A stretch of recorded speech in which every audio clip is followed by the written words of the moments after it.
اور ایک اور حدیث میں آتا ہے قیامت کی علامات میں سے، اگرچہ اس کا اس صورت سے تعلق نہیں ہے لیکن چونکہ اس سے ملتی جلتی ہے اس لیے میں بیان کر رہا ہوں۔ حدیث میں آتا ہے رسول اللہ صلی اللہ علیہ وسلم نے فرمایا یحصر الفرات عن ذہب، ایک وقت آئے گا کہ یہ جو دریائے فرات ہے نا، کہاں ہے یہ عراق میں دریائے فرات۔ آپ صلی اللہ علیہ وسلم نے فرمایا ایک وقت آئے گا کہ دریائے فرات ہٹے گا اپنی جگہ سے اور نیچے سے سونا دریافت ہوگا، بے پناہ سونا۔ یہ وہ دریا فرات ہے نا، اس کے اندر سونا دفن ہے، کہاں ہے یہ اللہ ہی کو معلوم ہے، لیکن ایک وقت ایسا آئے گا کہ وہ دریا وہ سونے کو ظاہر کر دے گا۔ آپ صلی اللہ علیہ وسلم نے فرمایا لوگ اس سونے کو حاصل کرنے کے لیے جھپٹیں گے، ہر شخص چاہے گا مجھے مل جائے، اور اتنی قتل و غارت ہوگی کہ 100 آدمیوں میں سے 99 قتل ہو جائیں گے۔ کیا مطلب؟ 1,00,000 افراد ہوں گے تو 99,999 قتل، یعنی جتنے لوگ اس پہ لڑیں گے نا ہر شخص دوسرے کو مارے گا، اور کامیاب کون ہوگا؟ 100 میں 1، یہ ریشو ہوگا۔ تو آپ صلی اللہ علیہ وسلم نے فرمایا کہ تم میں سے کوئی اس وقت موجود ہو، یعنی جو بھی امتی اس وقت موجود ہوگا تو وہ اس سونے کو حاصل کرنے کی کوشش نہ کرے، یہ فتنہ ہوگا، اللہ کی طرف سے عذاب ہوگا۔ تو جو ہے نا جتنا وہ اس طرح سے ظاہر ہوگا، تو آپ صلی اللہ علیہ وسلم نے امت کو حکم کیا دیا ہے کہ اس وقت صبر کرے۔ یہ معجزہ اور یہ نشانی ابھی ظاہر نہیں ہوئی ہے، نبی صلی اللہ علیہ وسلم نے بعض نشانی ایسی بتائی ہیں جو پوری ہو چکی ہیں۔ حدیث میں آتا ہے کہ ایک ایسی آگ ظاہر ہوگی کہ اس سے اہل حجاز کے جو اونٹ ہیں نا ان کی گردنیں روشن ہو جائیں گی۔ تو یہ 7ویں صدی ہجری میں یہ آگ لگ چکی ہے، عراق میں یا کوفہ میں کہیں لگ چکی ہے، جس سے اتنی بڑی آگ تھی وہ کہ سعودی عرب کے جو اونٹ ہے نا وہ رات کے وقت وہ اندھیرے میں روشن ہو گئے تھے، اتنی دور تک اس کی روشنی پھیلی تھی۔ تو جمہور محدثین کا اس پر اتفاق ہے کہ یہ 7ویں صدی ہجری میں یہ نشانی پوری ہو چکی ہے۔ تو بعض نشانیاں جو نبی صلی اللہ علیہ وسلم نے بتائی ہیں وہ پوری ہو چکی ہیں، اور بعض نشانی ایسی ہیں جو پوری ہوں گی۔ ان میں سے ایک نشانی یہ بھی ہے کہ دریا فرات اپنی جگہ سے ہٹے گا اور وہاں سے سونا ظاہر ہوگا۔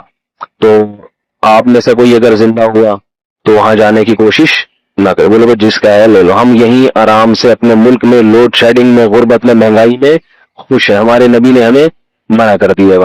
جیسے دجال کے بارے میں آتا ہے نا کہ ایک طرف اس کے جنت کا باغ ہوگا ایسا خوبصورت، تو نبی نے کیا فرمایا؟ جو باغ ہے وہ اصل میں آگ ہے، اور جو آگ ہے وہ اصل میں باغ ہوگی۔ تو جو ظاہر پرست ہوں گے وہ تو باغ میں جائیں گے، جو حقیقت میں آگ میں چلے جائیں گے، اور جو نیک لوگ ہوں گے وہ نبی کی اس پیش گوئی پہ یقین کر کے آگ میں چھلاگ لگا دیں گے، اگرچہ نظر کیا آئے گا یہ جل رہا ہے مگر حقیقت میں وہ جنت کا باغ ہوگا۔ تو یہ اللہ کے نبی کی باتوں پر جس کو ایمان ہوگا وہ عمل کرے گا۔ قیامت قائم ہونے سے پہلے دجال بھی آئے گا، حضرت عیسیٰ علیہ السلام بھی آئیں گے، حضرت مہدی بھی آئیں گے، سورج ایک دفعہ مغرب سے نکلے گا، یاجوج ماجوج ظاہر ہوں گے۔ کچھ قیامت کی علامتیں تو ظاہر ہو چکی ہیں، حدیث میں آتا ہے عرض حجاز سے ایک آگ نکلے گی جو اونٹوں کی گردنوں کو روشن کر دے گی۔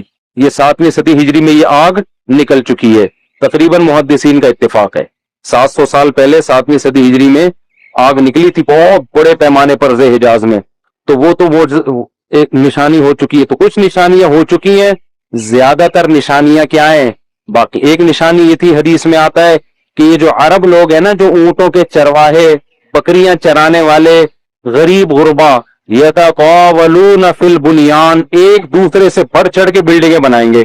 تو عرب میں جو اونٹ چرانے والے جو ان میں جو کرپٹ لوگ ہوتے تھے وہ تو حاجیوں کو لوٹ کے گزارا کرتے تھے، پاؤں میں چپل نہیں ہوتی تھی، خفاتن عوراتن عالتن، حدیث میں آتے ہیں ننگے پاؤں ننگے سر لوگ، ننگے بدن لوگ، ایسا نوٹ چھاپیں گے، ایسا پیسہ آئے گا کہ بلڈنگوں پر بلڈنگ۔